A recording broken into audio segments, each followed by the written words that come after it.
नमस्कार, exam happy by Jharkhand channel में आपका स्वागत है। तो दोस्तों जुड़ चुका हूं मैं यहां पर आपके लिए जेटेट परीक्षा 2025-26 की तैयारी को लेकर के। तो आप सभी जेटेट का परीक्षा देने के लिए तैयार होंगे। जेटेट परीक्षा बहुत जल्द होने वाली है, तो आप सभी यहां पे क्लासेज के लिए अवश्य जुड़ेंगे। आपको बताते चले, जेटेट में तैयारी को लेकर के बहुत तरह से आपके मन में कौतूहल बना हुआ होगा कि किससे तैयारी करें, कहाँ से तैयारी करें। तो आपको बताते चले, जेटेट परीक्षा में यदि आपको परचम लहराना है तो आप झारखंड राज्य के अनुमोदित पाठ्यक्रम JCERT किताब को पढ़ना कभी भी नहीं भूलेंगे। बाहर का प्रैक्टिस सेट लेकर के यदि आप पढ़ रहे हैं तो वो आपके साथ धोखा हो रहा है, ठीक है। तो आप JCERT जैक का किताब ले लीजिए, जो कि आपको झारखंड राज्य के सरकारी विद्यालयों में मिलते हैं। अगर आपको नहीं मिल पाता है तो हम देखिए यहाँ पे झारखंड राज्य के सरकारी विद्यालय से आपको हूबहू हैंड रिटेन नोट्स डेली बना करके, जो आपका न्यू सिलेबस आया है उसके आधार पर यहाँ पर सभी सब्जेक्ट का, चाहे आप 1 से 5 के शिक्षक हो, चाहे 6 से 8 का शिक्षक हो, सभी की तैयारी करवाते हैं। आप घर बैठे यहाँ पर क्षेत्रीय भाषा छोड़ करके सभी सब्जेक्ट का केवल 500 रुपये में तैयारी कर सकते, जिसके लिए देखिए यहाँ पर आपको मोबाइल नंबर दिया गया है 9631054226 पर आप संपर्क करके यहाँ से सभी कोर्सेज परचेज भी कर सकते हैं, तैयारी भी कर सकते हैं। बहुत सारे कोर्सेज बन गए हैं, तो आप अवश्य संपर्क कर लेंगे, घर बैठे ही तैयारी यहाँ से हो जाएगी। चलिए देखते हैं आगे। नवीकरणीय संसाधन है कोयला, पेट्रोलियम, प्राकृतिक गैस सभी, ठीक है। देखिए, कोयला एक बार यदि जिस खान से समाप्त हो गया तो उसको बनने में लाखों करोड़ों वर्ष लग जाते हैं, ठीक है। तो जिसका निर्माण होने में बहुत ज़्यादा समय लगता है, उसका तुरंत भर में नवीकरण नहीं किया जा सकता है, उसको अनवीकरणीय संसाधन कहते हैं। अनवीकरणीय संसाधन कहते हैं, ठीक है। इसलिए कोयला अनवीकरणीय है, पेट्रोलियम अनवीकरणीय, प्राकृतिक गैस अनवीकरणीय संसाधन है। राइट आंसर डी सभी होगा, ठीक है। चलिए, वैसे संसाधन जिसकी एक बार समाप्ति हो जाने के बाद दोबारा निर्माण होने में 100 से ज़्यादा वर्षों तक का समय लग जाता है, अनवीकरणीय संसाधन कहलाता है। तो आप लोग नवीकरणीय और नवीकरणीय भी समझ लें। क्लियर। अगला है, दलहन पौधों की जड़ों में कौन सा बैक्टीरिया पाया जाता है। जो दलहनी पौधे होते हैं, दलहनी पौधे हो गए ऐसे, खास करके यहाँ पर आप ले सकते हैं चना, ले सकते हैं दाल वाले पौधे, रहर ले सकते हैं। ये सब दलहनी पौधे में जो आ गए दाल वाले पौधे, उसमें क्या पाया जाता है, सूक्ष्मजीव जो पाया जाता है बैक्टीरिया, उसका नाम क्या है। हरा फल, लेग्यूम, राइजोबियम, कोई नहीं, ठीक है। तो उसमें बैक्टीरिया जो पाया जाता है वो राइजोबियम नामक बैक्टीरिया पाया जाता है। ये राइजोबियम क्या करता है, तो मिट्टी को पोला करता है, उसमें नाइट्रोजन गैस छोड़ देता है, जिससे मिट्टी क्या होती है, उपजाऊ बनती है, ठीक है। तो राइट आंसर सी होगा। जल कैसा संसाधन है, बहुत बार पूछा हुआ है कि जल कैसा संसाधन है, आपको बताना है, ठीक है। तो जल का निर्माण होने में कितना लगता है, तो बहुत ही कम समय में जल का दोबारा चक्रण हो जाता है, ठीक है। जैसे अभी नदी में पानी है, अभी मान लीजिए, लेकिन ये गर्मी के दिनों में क्या होगा, पानी वाष्पीकरण के माध्यम से सूख जाएगा, ठीक है। तो ये पानी तो यहाँ समाप्त हुआ, लेकिन ये पानी क्या होगा, वर्षा का दिन जैसे ही आएगा तो ये वाष्पीकरण जितना हुआ बादल बन के फिर पानी गिर जाएगा, और फिर नदी में देखिएगा दोबारा पानी आ गया। तो ये क्या हो गया, बहुत जल्दी जिसका निर्माण हो गया दोबारा, तो वो नवीकरणीय संसाधन है। तो राइट आंसर ए होगा, नवीकरणीय संसाधन में चला जाएगा। पृथ्वी के भूपृष्ठ का कितना भाग जल से घिरा हुआ है। पृथ्वी के भूपृष्ठ का कितना भाग जल से घिरा हुआ है। 1/3 भाग, 2/3 भाग, 3/4 भाग, या सभी, ठीक है। तो पृथ्वी के भूपृष्ठ का लगभग कितना भाग घिरा हुआ है। तो देखिए यहाँ पे देखिए 2-3 किताब में आपको अलग अलग कुछ दिया हुआ है, किसी में 2/3 दिया है, किसी में 3/4 दिया है, ठीक है। ये तो डाउटफुल है, लेकिन ज़्यादा जो अच्छा यहाँ पे जो माना गया है वो आपका 3/4 भाग माना गया है, ठीक ना। तो देखिए होता क्या है कि जब भी आपको जैसे आया ना प्रश्न आया, तो आपको क्लेम का भी अवसर दिया जाता है। तो 2/3 भाग भी आपको कोई किताब में मिला है, आपको हम दिए हैं, और 3/4 भी है। JCERT किताब में ही दोनों में है, ठीक है। लेकिन यहाँ पे 3/4 है, और एक पर्यावरण किताब है जलमंडल, वहाँ पर देखिएगा 2/3 है। बात समझ गए। तो उसके लिए आपको दिक्कत नहीं लेना है, आपको दोनों में रहेगा, आप किसी का ऑप्शन दे सकते हैं। अगर इस तरह का 2/3, 3/4 दोनों ऑप्शन आ गया तो 1 नंबर सभी को मिलेगा, ठीक है, क्योंकि सभी जगह आप उसको क्लेम कर सकते हैं, किताब को दिखा सकते हैं। इसीलिए देखिए JCERT पढ़ने से यही है कि आप जब क्लेम करेंगे तो आपको उसका प्रमाण देना पड़ता है, तो आप उस किताब से दे सकते हैं, ठीक ना। इसमें कौन धात्विक खनिज का उदाहरण है। सोना, चांदी, लोहा या सभी, ठीक है। तो वैसे खनिज जो धातु के हैं, तो उसको धात्विक खनिज कहेंगे। तो सोना धातु है, चांदी धातु है, लोहा धातु है, तो ये सभी धातु खनिज हैं। खनिज होते हुए भी क्या है, धातु है। तो खनिज होते हुए धातु, इसलिए इसको धात्विक खनिज के अंतर्गत हम लोग लेके जाते हैं, ठीक है।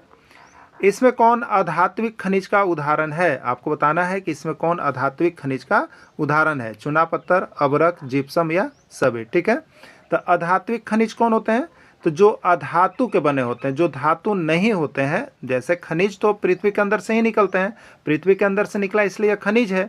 अब पृथ्वी के अंदर से धातु वाला खनिज भी निकल रहा है और अधातु वाला भी निकल रहा है। ठीक है, तो धातु वाला जब निकल रहा है तो उसको आप धात्विक खनिज कहिएगा, और अधातु वाला जब निकल रहा है तो अधात्विक खनिज कहिएगा। ठीक है, ये एग्जाम में प्रश्न पूछा हुआ है। ठीक है, तो अधात्विक खनिज में चूना पत्थर भी होगा, अभ्रक भी होगा, जिप्सम भी होगा, क्योंकि ये सभी अधातु हैं। ठीक है, क्लियर?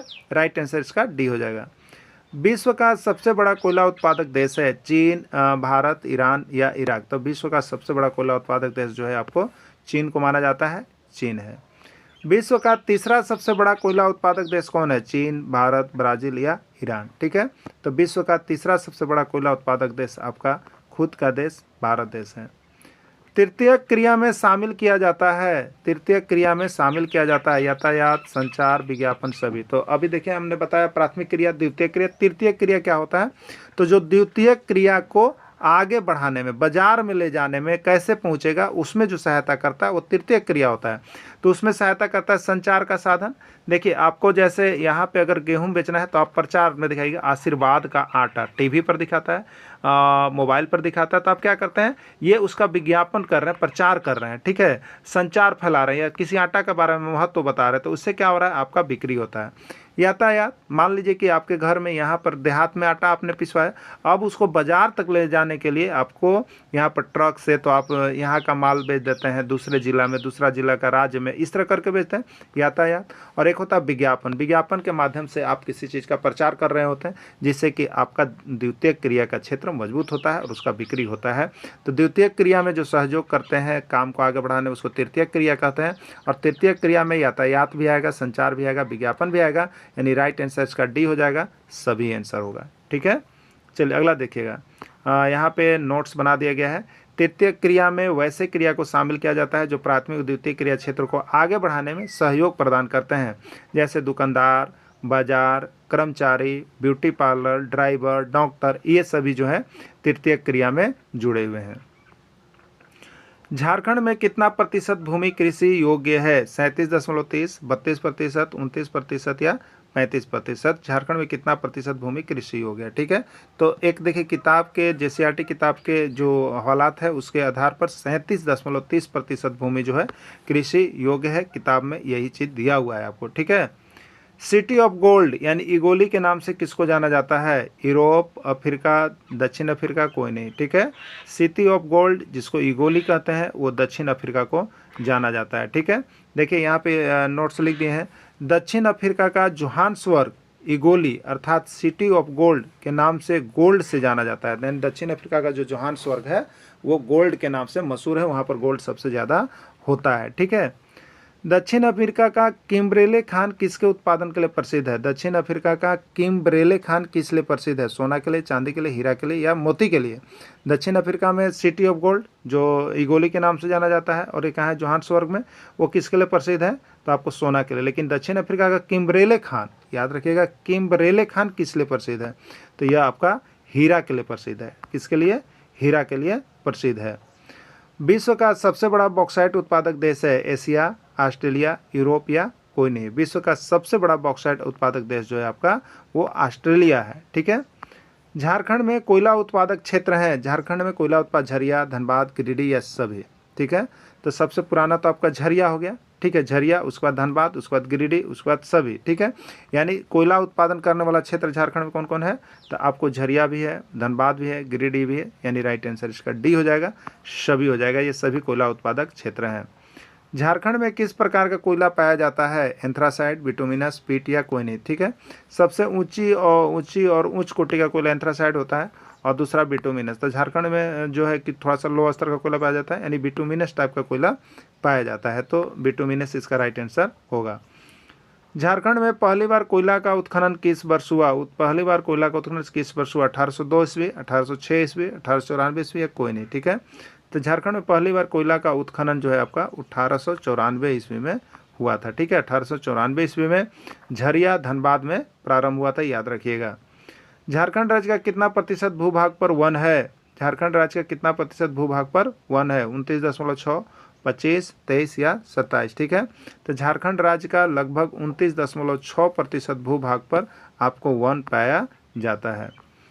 एग्रीकल्चर का संबंध किससे है? आपको बताना है एग्रीकल्चर का संबंध किससे है? कृषि कार्य, मत्स्य पालन, रेशम उत्पादन, फूलों की खेती। ठीक है, ये पार्ट्स आपका बनाया गया है। जितना भी कल्चर, ये आपको पर्यावरण की किताब में दिया हुआ ज्योग्राफी के culture, agriculture, viticulture, sericulture, floriculture, सब कल्चर का बताया हुआ है, उसको आप लोग देख लीजिएगा। यहाँ एक कल्चर से प्रश्न निकल के आपको आता है। ठीक है, तो एग्रीकल्चर का संबंध किससे होगा? तो एग्रीकल्चर का संबंध जो है आपको कृषि कार्य से जुड़ा हुआ है, एग्रीकल्चर का संबंध। क्लियर? विटीकल्चर का संबंध किससे है? कृषि कार्य, मत्स्य उत्पादन, अंगूरों का उत्पादन या फूलों की खेती। ठीक है, विटीकल्चर का संबंध किससे है? ठीक, विटीकल्चर का संबंध जो है आपको अंगूर के उत्पादन से जुड़ा हुआ है, विटीकल्चर। हाँ, पीसीकल्चर का संबंध किससे है? मत्स्य पालन, अंगूर उत्पादन, फूलों की खेती। देखिए, ये प्रश्न जो है आपको 1000 से ज़्यादा बार आ गया पीसीकल्चर। ठीक है, 1000 ज़्यादा बार आपका झारखंड टेट का भी आया हुआ प्रश्न है। तो पीसीकल्चर का संबंध किससे जुड़ा हुआ है? तो पीसीकल्चर जो है आपको मत्स्य पालन से जुड़ा हुआ है। पीसीकल्चर जो है फिशर से जुड़ा हुआ है ना, तो ये मत्स्य पालन से जुड़ा हुआ है, याद रख लीजिएगा। प्रधानमंत्री कौशल विकास योजना का शुभारंभ कब किया गया? 2014 ईस्वी, 2015 ईस्वी, 2016 ईस्वी या 2018 ईस्वी। ठीक है, तो प्रधानमंत्री कौशल विकास योजना का जो शुभारंभ है वो 2016 ईस्वी में किया गया है। इसमें कौन मानव निर्मित संसाधन है? इसमें कौन मानव निर्मित संसाधन है? ठीक है, सबसे पहले हम जानेंगे कि मानव निर्मित संसाधन होते क्या हैं। ठीक है, तो मानव के द्वारा जो चीज़ निर्मित किया गया है संसाधन, ठीक है, वो मानव निर्मित संसाधन, यानी वैसे संसाधन जिसका निर्माण मानव ने खुद किया है वो मानव निर्मित संसाधन कहलाएंगे। अब देखिए, कैंसर उपचार की दवा बताइए, भगवान थोड़े कैंसर उपचार की दवा दे करके भेजे हैं, या प्रकृति से थोड़े मिलता है, यह मानव के द्वारा बनाया गया है, तो यह मानव निर्मित संसाधन है। रेलगाड़ी का निर्माण बताइए कौन कर रहा है? लेबर लोग कर रहे हैं, हमारे श्रमिक लोग कर रहे हैं, तो ये आदमी के द्वारा किया जा रहा है, तो ये मानव निर्मित संसाधन है। सड़क का निर्माण, सड़क निर्माण में देखिए कितने इंजीनियर, कितने हेल्पर, कितने श्रमिक सब लगे हुए हैं, यानी मानव बना रहा है, इसलिए मानव निर्मित संसाधन है। राइट आंसर डी, यानी सभी हो जाएगा। यानी मानव जो संसाधन का निर्माण करता है वह मानव निर्मित संसाधन कहलाता है। ठीक है, प्रतिशत भाग पर वन पाया जाता है? भारत में कितना प्रतिशत भाग पर वन पाया जाता है? 17%, 25%, 22% या 23%। ठीक है, तो भारत में जो है आपका ऑथेंटिक जो है यहाँ पर 22% भूभाग पर वन पाया जाता है।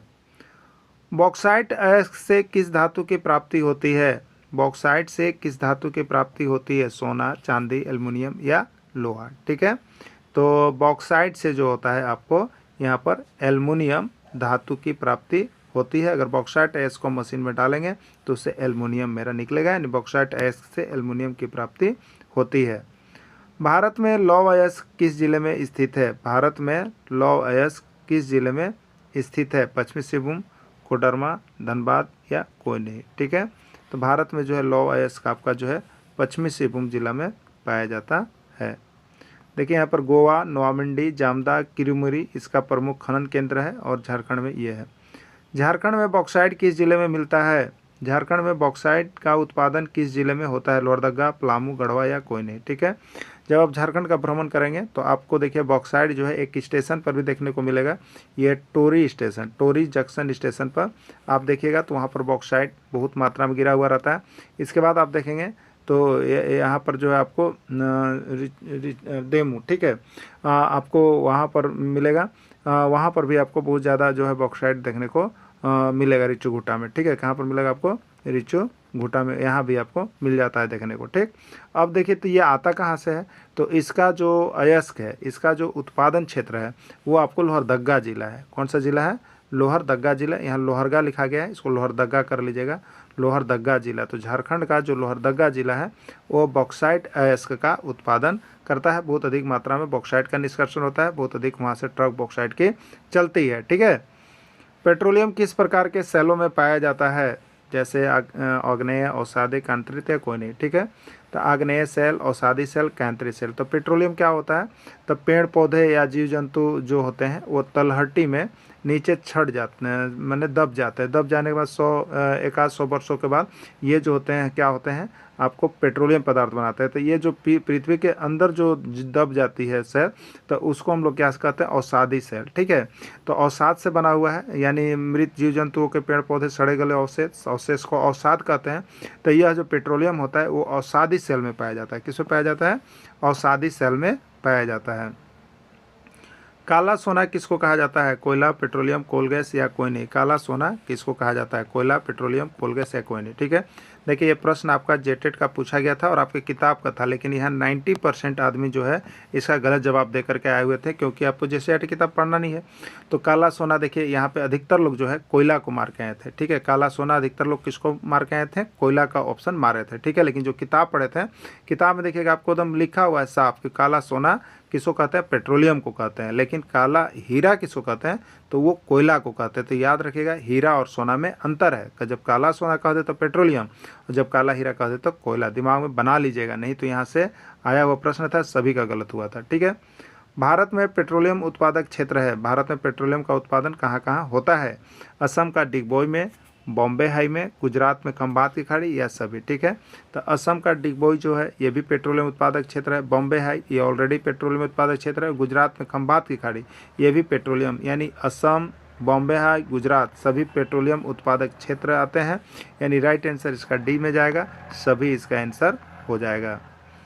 सेरीकल्चर का संबंध किससे है, कृषि कार्य, मधुमक्खी पालन, फल उत्पादन या रेशम उत्पादन। ठीक है, तो सेरीकल्चर यहाँ से याद रखिएगा, से र से रेशम, रेशम उल्टा, सेरी मतलब रेस, रेस से रेशम, यानी सेरीकल्चर रेशम उत्पादन से जुड़ा हुआ है। ठीक है, अब देखिएगा आगे, फ्लोरिकल्चर का संबंध किससे है, फ्लोरिकल्चर का संबंध किससे है, कृषि कार्य, मधुमक्खी पालन, फूलों का उत्पादन या रेशम उत्पादन। ठीक है, तो फ्लोरिकल्चर, फ्लोरी मतलब फ्लावर, ठीक है, और फ्लावर मतलब क्या होता है, फूल। ठीक है, तो फ्लोरी मतलब FLOWER, फ्लावर याद रखिएगा, फ्लावर मतलब फूल याद रखिएगा। यानी फ्लोरिकल्चर का संबंध जो है फूल का उत्पादन से है। फ्लोरिकल्चर का संबंध फूल का उत्पादन से, याद रख लीजिएगा। एपीकल्चर का संबंध किससे है, कृषि कार्य, मधुमक्खी पालन, फूलों खेती या कोई नहीं। तो एपी मैंने ऐप मैंने क्या होता है, शहद या मधुमक्खी। ठीक है, तो एपीकल्चर का संबंध किससे हो जाएगा, शहद या मधुमक्खी पालन से हो जाएगा। ठीक है, ढालू स्थान पर किस प्रकार की जुताई की जाती है, ढालू स्थान पर किस प्रकार की जुताई की जाती है, समोच्च रखिए, ढाल वाली जुताई, दुग्ध मेखला जुताई, हरा वर्ण जुताई। ठीक है, तो ढालू वाले स्थान पर जो जुताई की जाती है वो होती है आपकी समुच्च रखिए जुताई की जाती है ढालू वाले स्थान पर। धान अथवा गेहूं द्वारा मिट्टी से किसका अवशोषण होता है, धान अथवा गेहूं द्वारा मिट्टी से किसका अवशोषण होता है, कार्बन, सल्फर, नाइट्रोजन या कोई नहीं। ठीक है, तो देखिए मिट्टी में क्या होते हैं, जैसे दलहनी पौधे जो होती है वो मिट्टी में क्या छोड़ती है, नाइट्रोजन। ठीक है, और जब दलहनी पौधों के बाद हम धान अथवा गेहूँ लगाते हैं तो वो मिट्टी से क्या लेते हैं, नाइट्रोजन लेते हैं, और नाइट्रोजन लेकर के क्या करते हैं, फसल को हरा भरा और उपजाऊ बनाते हैं। ठीक है, तो धान अथवा गेहूँ द्वारा मिट्टी से किसका अवशोषण होता है, तो राइट आंसर सी, नाइट्रोजन का अवशोषण होता है। क्लियर, चलिए, दलहन पौधे की जड़ें मिट्टी में किसका पोषण करते हैं, यहाँ देखिए प्रश्न आ ही गया कि दलहनी पौधे जो होते हैं वो मिट्टी में क्या छोड़ते हैं, क्या पोषण दे के जाते हैं, सल्फर, कार्बन, नाइट्रोजन या फास्फोरस। ठीक है, तो दलहनी पौधे जो होते हैं वो मिट्टी में क्या करते हैं, तो वो नाइट्रोजन का पोषण करते हैं, नाइट्रोजन उसमें छोड़ करके जाते हैं, नाइट्रोजन का पोषण करते हैं। ठीक है, झारखंड में अबरक माइका उत्पादन में अग्रणी जिला कौन सा है, अबरक का उत्पादन सबसे अधिक झारखंड में कहाँ होता है, कोडरमा, गिरिडीह, हजारीबाग या पलामू। देखिए प्रश्न 1001 से ज़्यादा बार पूछ दिया गया है, झारखंड के हर एग्जाम में ये अबरक माइका आ रहा है, आप सभी याद करके ही जाइएगा। ठीक है, तो झारखंड में अबरक या माइका के उत्पादन में अग्रणी जो है वो कोडरमा जिला है। कौन सा जिला है, कोडरमा जिला है। ठीक है, उसी को झुमरी के लिए आगे जाइएगा तो मिलेगा ना। झारखंड में स्वर्ण या सोना पाया जाता है, स्वर्णरेखा नदी में, पलामू में, गढ़वा में, लातेहार में।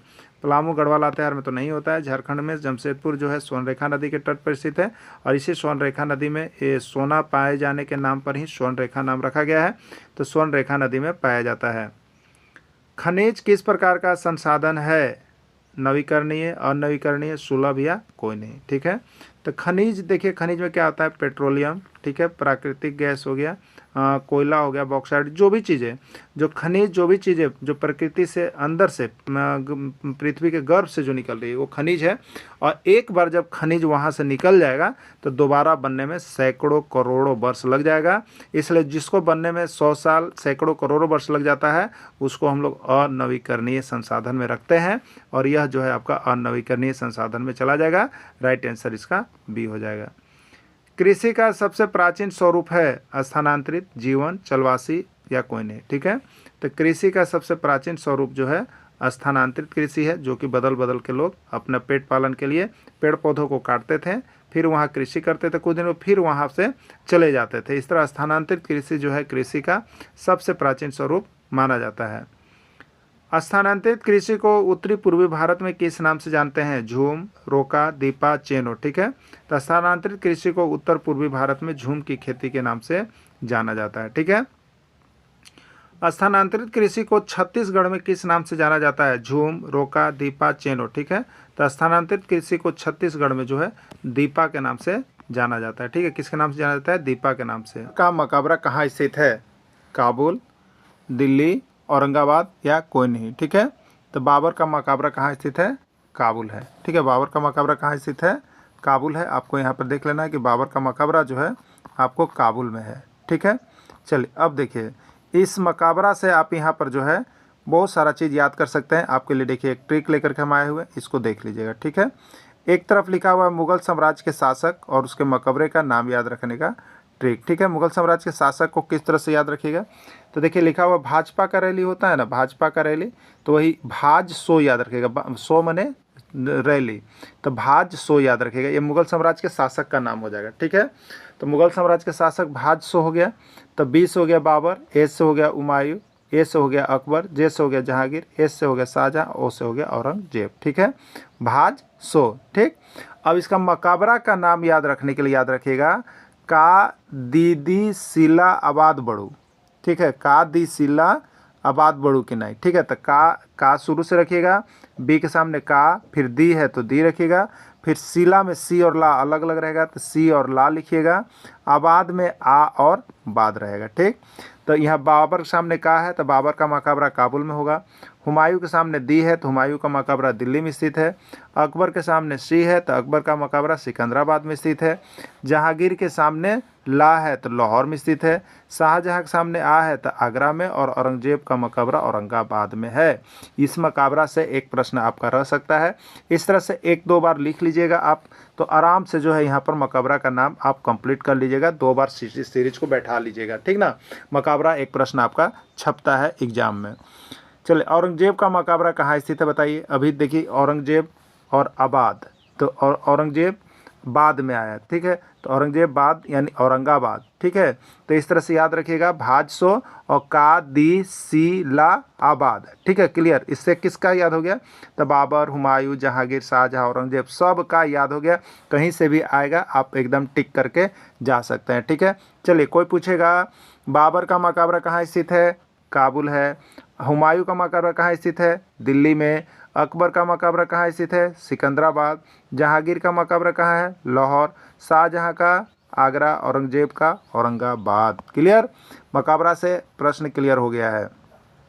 चलिए नेक्स्ट यहाँ पर आप आगे जो प्रश्न आएगा वो आपका देखिए, यहाँ पर टॉपिक जो है वो आपको मिल जाएगा अकबर का। ठीक है, अकबर के शासनकाल के प्रमुख गायक का नाम है। अकबर के शासनकाल के प्रमुख गायक का नाम क्या है आपको बताना है? बैजू बावरे, बाबा रामदास, तानसेन या सभी। ठीक है, तो देखिए अकबर का जो शासनकाल के प्रमुख गायक का नाम याद रखना है, तो उसके लिए याद रखिएगा गायक में कि बैजू का बारात आया। किसका बारात आया? बैजू का बारात आया। इसी पर आपको अकबर के शासनकाल के जो मुख्य गायक थे उनका नाम याद हो जाएगा। ठीक है, किसका बारात आया? बैजू का बारात आया। देखिए यहाँ पे लिखा हुआ है, ट्रिक आपको हमने बना दिया है। बैजू से बैजू बाबरे, बारात में बा, रा और त। बा से बाज बहादुर, रा से बाबा रामदास और ता से तानसेन। ठीक है, प्रमुख गायक में तानसेन थे। ठीक है, तो ये अकबर के दरबार में कौन कौन थे प्रमुख गायक? बैजू बाबरे थे, बाज बहादुर थे, बाबा रामदास थे और तानसेन थे। ठीक है, और मुख्य गायक के रूप में तानसेन का नाम आता है। तो प्रश्न देखिए ये आया हुआ था आपका जेटेट में, तानसेन किसके दरबार का प्रमुख गायक है? तानसेन किसके दरबार में प्रमुख गायक थे? बाबर, हुमायूं, अकबर या सभी। ठीक है, तो तानसेन किसके दरबार में गए थे? तो अकबर के दरबार के प्रमुख गायक थे। अकबर के दरबार में कौन कौन हुए प्रमुख गायक? तो अकबर के दरबार में बैजू बावरे भी थे, बाबा रामदास भी थे और तानसेन भी थे। और याद रखिएगा अकबर का जब आएगा तो बैजू का बारात याद रख लीजिएगा, उसके प्रमुख गायक हो जाएंगे। और तानसेन अकबर के दरबार में थे। यह बहुत ही MBBI प्रश्न है, यहाँ से बार बार प्रश्न निकल के आपको एग्जाम में आता रहता है। ठीक है, तो आप सभी इसको देखना नहीं भूलिएगा, क्योंकि यहाँ से प्रश्न छपना रहता है। ठीक है, चलिए अब नेक्स्ट यहाँ देखते हैं, ह्वेनसांग किसके शासनकाल में भारत आया? ह्वेनसांग किसके शासनकाल में भारत आया आपको बताना है। हर्षवर्धन, विक्रमादित्य, चंद्रगुप्त मौर्य या कोई नहीं। ठीक है, ह्वेनसांग किसके शासनकाल में भारत आया? देखिए इसके लिए याद रखिएगा, हवन से हर्ष होता है। जिस घर में हवन जलता है वहाँ क्या होता है? खुशियाँ आती है ना। हवन से हर्ष होता है। हवन से हो गया क्या चीज़? ह्वेनसांग। हवन से हो गया ह्वेनसांग और हर्ष से हो गया हर्षवर्धन। ठीक है, तो हवन से हर्ष होता है। हवन से हर्ष होता है। पूजा पाठ जब भी होता है तो उसमें हवन किया जाता है खुशी के लिए। हवन में ये से हो गया ह्वेनसांग, क्या हो गया? ह्वेनसांग। और हर्ष से हो गया हर्षवर्धन। यानी ह्वेनसांग किसके शासनकाल भारत आया? हर्षवर्धन के शासनकाल में भारत आया था, याद रखिएगा। ठीक है, चलिए देखिए यहाँ पे आपके लिए बना दिए हैं, हवन से हर्ष होता है। हवन से ह्वेनसांग और हर्ष से हर्षवर्धन। यानी ह्वेनसांग चीनी बौद्ध यात्री था और ये हर्षवर्धन के शासनकाल में भारत आया था। कतर की राजधानी कहाँ है बताना है आपको, दोहा, मनीला, टोक्यो या कोई नहीं। या कतर की राजधानी कहाँ है और कतर की मुद्रा का नाम क्या है। ठीक है, इसके लिए एक ट्रिक है, देखिए यहाँ पे ट्रिक आपको हमने बना दिया है। क्या बनाया है? कतर दो रिया को। कतर की राजधानी दोहा, दो से दोहा और मुद्रा का नाम रियाल है। यानी कतर की राजधानी दोहा है और कतर की मुद्रा का नाम क्या है? रियाल है। दोनों प्रश्न आप यहाँ से कंप्लीट कर सकते हैं कि कतर की राजधानी कहाँ है? तो दोहा है। और कतर की मुद्रा का नाम क्या है? रियाल है। ये इसका राइट आंसर हो जाएगा। ठीक है, तो इस तरह से देखिए सारे प्रश्नों को हम यहाँ पर आपके लिए क्या करते हैं, सामाजिक विज्ञान के अंतर्गत ट्रिकी लेकर के आते रहते हैं। ठीक है, शक संवत का स्थापना किसने किया आपको बताना है। शक संवत का स्थापना किसने किया? कनिष्क ने, विक्रमादित्य ने, चंद्रगुप्त प्रथम ने, किसने? ठीक है, तो देखिए शक है क से कनिष्क। शक संवत की स्थापना क से कनिष्क। शक संवत का स्थापना किसने किया? कनिष्क ने किया, याद रखिएगा। कैसे याद रखिएगा? तो शक याद आया, शक है, क से स्टार्ट रखिएगा, कनिष्क। आपको ऑप्शन ही इस तरह का मिल जाएगा। तो शक संवत की स्थापना किसने किया? कनिष्क ने किया। ठीक है, चलिए विक्रम संवत का स्थापना किसने किया? विक्रम संवत का स्थापना किसने किया आपको बताना है। कनिष्क ने, विक्रमादित्य ने, चंद्रगुप्त प्रथम ने या कोई नहीं। ठीक है, विक्रम संवत का स्थापना किसने किया आपको क्लियर करना है। देखिए विक्रम संवत का स्थापना किसने किया? तो विक्रम संवत, विक्रम, ठीक है, तो विक्रमादित्य याद कर लीजिएगा। विक्रम संवत मतलब विक्रम है तो विक्रमादित्य हो जाएगा, क्लियर। नाम के साथ ही उसका आंसर निकल रहा है। संवत को याद कर लीजिएगा, संवत से प्रश्न आपके रहते हैं। ठीक है, तो विक्रम संवत का स्थापना किसने किया? विक्रमादित्य ने किया। आंसर किससे निकला? उसके नाम से ही निकला। विक्रम से बनेगा विक्रमादित्य। क्या बनेगा? विक्रमादित्य बनेगा। तो विक्रम संवत का स्थापना विक्रमादित्य ने किया। नेक्स्ट प्रश्न है, गुप्त संवत का स्थापना किसने किया? गुप्त संवत का स्थापना किसने किया आपको बताना है। ठीक है, देखिए गुप्त संवत का विक्रमादित्य, चंद्रगुप्त प्रथम, अकबर या कोई नहीं। ठीक, गुप्त है, याद रखिए क्या है? गुप्त संवत है। गुप्त से बनाइए, क्या बन जाएगा बताइए? चंद्रगुप्त। गुप्त से बन जाएगा चंद्रगुप्त प्रथम। क्या बन जाएगा? चंद्रगुप्त प्रथम। ठीक है, तो गुप्त संवत का स्थापना किसने किया? चंद्रगुप्त प्रथम ने किया है। क्लियर हो गया होगा। विक्रम संवत का विक्रमादित्य, शक संवत का क से कनिष्क और गुप्त संवत का गुप्त से होता है चंद्रगुप्त स्टार्ट, चंद्रगुप्त प्रथम ने किया है। ठीक है, चलिए इलाही संवत का किसने स्थापना किया? इलाही संवत का स्थापना किसने किया? ठीक है, याद रखिएगा इलाही संवत का विक्रमादित्य अकबर कनिष्क, ठीक है। आप सुनेंगे अल्लाहू अकबर, सुने हैं अल्लाहू अकबर, ठीक है, अल्लाहू अकबर, ठीक है। इलाही अकबर, मतलब याद रखिएगा कि इलाही संवत का स्थापना अकबर ने किया, इसलिए हम आपको चिल्ला रहे थे, ठीक है। तो अल्लाहू अकबर या इलाही कहिएगा, अकबर याद रखने के लिए। तो इलाही संवत का स्थापना अकबर ने किया है, ठीक है। अल्लाहू अकबर मतलब इलाही संवत की स्थापना अकबर ने किया है। राइट आंसर इसका बी होगा, याद करके चले जाइएगा। नाम के साथ ही सारा कुछ आपको जो है इसमें मिल गया, क्या मिल गया, उसके संस्थापक का नाम मिल गया, ठीक है। तो इस तरह से आप यहाँ पर याद करके चले जाएंगे संवत का। चलिए, सिक्का का अध्ययन क्या कहलाता है, बताना है आपको। सिक्का का अध्ययन क्या कहलाता है, न्यूमिज्मेटिक्स, एपिग्राफी, पैलियोग्राफी या कोई नहीं, ठीक है। फिर है शिलालेख का अध्ययन क्या कहलाता है, और अभिलेख का अध्ययन क्या कहलाता है। तीनों आपको ये प्रश्न जितने भी बने हैं वो झारखंड राज्य का अनुमोदित पाठ्यक्रम JCERT किताब से बना हुआ है, ठीक है। तो इसको शिलालेख को याद करने के लिए तीनों प्रश्न के लिए देखिए एक ट्रिक है, यहाँ पे पढ़ लीजिएगा, याद कर लीजिएगा। यहाँ से एक प्रश्न आपका झारखंड के टेट में आया हुआ है, ठीक है। तो क्या है देखिए, इसके लिए ट्रिक बना हुआ है आपको, सी न्यू, हमेशा नया देखो, सी न्यू, सी ऐप को देखिए, और अभी पैलियो, ठीक है, पैलियो को ना। तो सी से है देखिए सिक्का, और न्यू से है न्यूमिज्मेटिक्स, यानी सिक्का के अध्ययन को न्यूमिज्मेटिक्स कहा जाता है। सी से देखिए होगा शिलालेख, और ऐप से होगा एपिग्राफी, यानी शिलालेख का अध्ययन एपिग्राफी कहलाता है। और अभी से होगा देखिए अभिलेख, और पैलियो से होता है पैलियोग्राफी, यानी अभिलेख का अध्ययन पैलियोग्राफी कहलाता है। इन समिति के सदस्यों की संख्या कितनी थी, देखिए प्रारूप समिति के सदस्य तो याद ही रखिएगा, प्रत्येक सदस्य के काम भी याद रखिएगा, यहाँ से एक प्रश्न आता है, ठीक है। ड्राफ्टिंग कमेटी से एक प्रश्न हो सके कि आपके एग्जाम में आ जाए, तो उसको भी देख लीजिएगा। ऐसे इसमें सारा कुछ आपको बनाया हुआ मिलेगा, और 6 to 10 तक अभी कंप्लीट बना हुआ, उसको भी करवा देंगे। और बाकी जो न्यू सिलेबस आया है उसका चल रहा है, ठीक है, उसका भी नोट्स बन रहा है। तो आप सभी को यहाँ पर जुड़ जाइएगा, बहुत ही अच्छी तरह से आपको JCERT किताब से तैयारी हो जाएगा, वहाँ से कोई भी प्रश्न छूटने का बात नहीं होता है। इसलिए ज़्यादा से ज़्यादा प्रैक्टिस सेट जो है आपको JCERT का ही बनाना है, हैंड रिटन नोट्स का ही बनाना है, बाहर का बनाने की आवश्यकता नहीं है, एक भी प्रश्न आने जाने वाला नहीं है। प्रारूप समिति के सदस्यों की संख्या कितनी थी, 5, 6, 7 या 8, ठीक है। तो प्रारूप समिति में सदस्यों की संख्या 7 थी, प्रारूप समिति के सदस्यों की संख्या 7 थी। क्लियर। चलिए नेक्स्ट देखिएगा, विश्व का सबसे बड़ा एवं लिखित संविधान, विश्व का सबसे बड़ा एवं लिखित संविधान किस देश का है, भारत, चीन, अमेरिका, ऑस्ट्रेलिया, ठीक है। तो विश्व का सबसे बड़ा एवं लिखित संविधान जो है वो आपका भारत का ही है, ठीक है। भारत का ही संविधान जो है वो विश्व का सबसे बड़ा और लिखित संविधान है, क्योंकि यह विभिन्न देशों से घूम घूम करके ला करके बनाया गया है, ठीक है। इनमें कौन संविधान की सूची में शामिल है, संविधान की सूची में कौन शामिल है आपको बताना है। संघ सूची, राज सूची, समवर्ती सूची, सभी, ठीक है। तो सूची में 3 होता है, संघ सूची, राज सूची, समवर्ती सूची, और तीनों जो है संविधान की सूची में शामिल है। तो राइट आंसर इसका डी हो जाएगा, सभी। संघ सूची पर कानून कौन बनाता है, संघ सूची पर कानून कौन बनाता है, ठीक है। हमारे पास संघ सूची है, राज सूची है, और यहाँ पर समवर्ती सूची है, ठीक है। तो संघ सूची पर जो नियम बनाने का अधिकार है वो आपको केंद्र सूची का है, राज्य सूची पर राज्य सरकार का है, और समवर्ती सूची पर दोनों का होता है। तो यहाँ पर पूछा है कि संघ सूची पर कानून कौन बनाता है, तो संघ सूची पर कानून केंद्र सरकार बनाता है, ठीक है।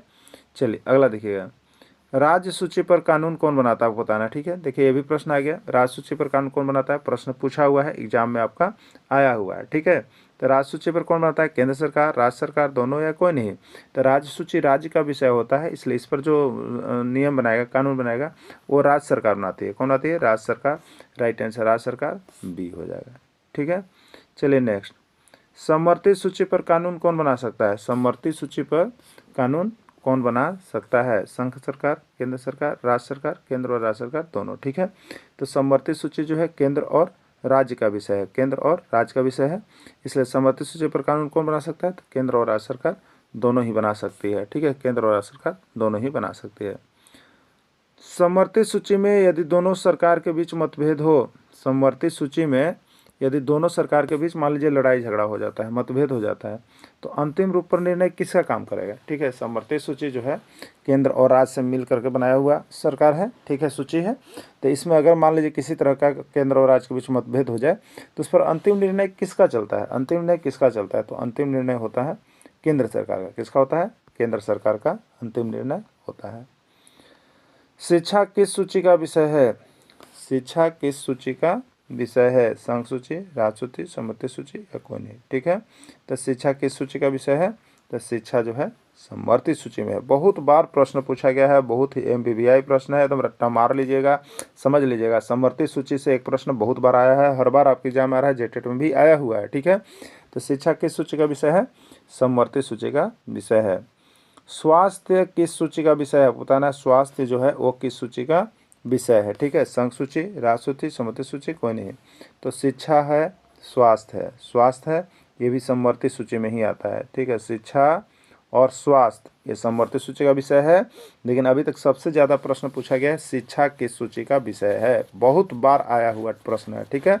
लेकिन आप इसको भी याद रख लीजिएगा, ये भी 1-2 बार आया हुआ है कि स्वास्थ्य किस सूची का विषय है। तो स्वास्थ्य जो है समवर्ती सूची का विषय है, ठीक है। पर्यावरण किस सूची का विषय है? आपको बताना है कि पर्यावरण जो है किस सूची का विषय है। संघ सूची, राज्य सूची, समवर्ती सूची या कोई नहीं, ठीक है। तो पर्यावरण भी आपका समवर्ती सूची का ही विषय है, यानी याद रख लीजिएगा, शिक्षा हो गया, ठीक है, स्वास्थ्य हो गया और पर्यावरण, तीनों प्रश्न पूछे हुए हैं और तीनों JCERT किताब से निकले हुए हैं, इसलिए तीनों में से एक आ सकता है, कंप्लीट होकर रहिएगा, ठीक है।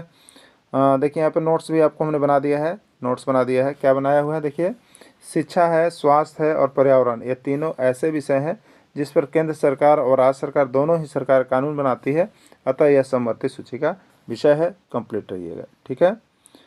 भूमि, कृषि, पुलिस किस सूची का विषय है?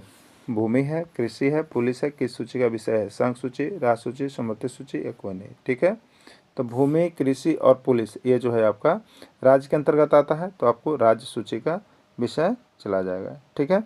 चलिए, सुरक्षा, वित्त और संचार, सुरक्षा, वित्त और संचार किस सूची का विषय है? सुरक्षा है, वित्त है, संचार है, किस सूची का? संघ सूची, राज्य सूची, समवर्ती सूची, कोई नहीं। तो सुरक्षा संघ का, वित्त संघ का, ये संघ सूची का विषय है, ये तीनों जो आपको यहाँ पर दिए हुए हैं। अंतर्राष्ट्रीय महिला दिवस मनाया जाता है, अंतर्राष्ट्रीय महिला दिवस मनाया जाता है, कब मनाया जाता है आपको बताना है। 8 मार्च, 9 मार्च, 20 मार्च, कोई नहीं, ठीक है। तो अंतर्राष्ट्रीय महिला दिवस जो है आपको कब मनाया जाता है? 8 मार्च को मनाया जाता है अंतर्राष्ट्रीय महिला दिवस। झारखंड में 2011 की जनगणना के अनुसार कुल साक्षरता दर कितनी है? देखिए ये आपका अभी न्यू सिलेबस में है, न्यू सिलेबस में है 2011 की जनगणना, ठीक है। इसको देखिए कैसे याद करेंगे, पुरुष, महिला और औसत, ये तीनों प्रश्न एक नहीं एगो आपके एग्जाम में रहता है। याद करने का बहुत अच्छा तरीका इसका बता देते हैं आपको, देखिए कैसे याद रखिएगा। 5, 6, 6, 7, 7, 8, ठीक। ऊपर जो रहेगी महिला, ऊपर कौन रहेगी याद रख लीजिएगा, महिला, ऊपर महिला रहेगी, ठीक है। नीचे कौन रहेगा? पुरुष, नीचे पुरुष रहेगा और बीच में जो है औसत साक्षरता दर रहेगा, औसत, ठीक है। तो 2011 के अनुसार महिला साक्षरता दर कितना हो जाएगा? 56%। पुरुष साक्षरता दर कितना हो जाएगा? 78%। और पुरुष महिला का औसत साक्षरता दर कितना हो जाएगा? 67%। एकदम याद रख लीजिएगा। इसी तरह से लिख करके क्या लिखिएगा फिर से एक बार देख लीजिए। तो 5, 6, 6, 7, 7, 8 महिला, ऊपर पुरुष, नीचे और बीच में साक्षरता औसत दर, ठीक है। ये कंप्लीट आप कर लीजिएगा ना। ये साक्षरता दर से एक प्रश्न आपका निकल के आ रहा है आपके एग्जाम में, क्लियर रहिएगा एकदम, ठीक ना। तो आपको देखिए हम सारा चीज़ जहाँ पर होता है ट्रिकी उसको भी कंप्लीट करवा दे रहे हैं, जहाँ पर जैसे है आपको सारा कुछ इसमें मिलेगा, ठीक। तो अब देखिए यहाँ पर हो गया झारखंड में 2000 साक्षरता दर, तो ये हो गया आपका महिला का है जनगणना, महिला कुल साक्षरता दर है। तो कुल साक्षरता दर कितना हो जाएगा? तो आपको बोला था 5, 6, 6, 7, 7, 8, तो ये कुल साक्षरता दर बीच वाला है। तो 6, 7 होगा, 6, 7 किस में है? सी में है, राइट आंसर इसका सी हो जाएगा, ठीक है। झारखंड में जनगणना 2011 के अनुसार महिला साक्षरता दर कितनी है? ये जनगणना आपको अभी न्यू सिलेबस में देखना है, ठीक है। तो आपको हम बोले 5, 6 लिखो भाई, 6, 7 लिखिए, 7, 8 लिखिए, ये ऊपर वाली महिला होगी, नीचे वाले पुरुष होंगे और ये बीच वाले औसत होंगे। तब आपसे पूछ दिया महिला साक्षरता दर कितनी है, तो महिला कितनी है, ऊपर में है 5-6 यानी 56%। 56% किस में, ए में है, तो ए इसका राइट आंसर हो जाएगा। ठीक है, नोट्स बना लीजिएगा इस तरह से। 2011 के जनगणना के आधार पर पुरुष साक्षरता दर कितना है, लिखे थे अभी 5-6, 6-7, 7-8, ये महिला, ये पुरुष। हाँ, महिला साक्षरता दर, पुरुष साक्षरता दर, औसत साक्षरता दर। तो पुरुष साक्षरता दर 78%, राइट आंसर सी 78% हो जाएगा। ठीक है, जनगणना 2011 के आधार पर झारखंड का लिंगानुपात क्या है, जेटेट में पूछा गया है 2016 में। ठीक है, लिंगानुपात कितना है, 947, 950, 996, 830। ठीक है, तो 2011 के आधार पर जो झारखंड का लिंगानुपात है वो है आपका 947। क्या है, 900।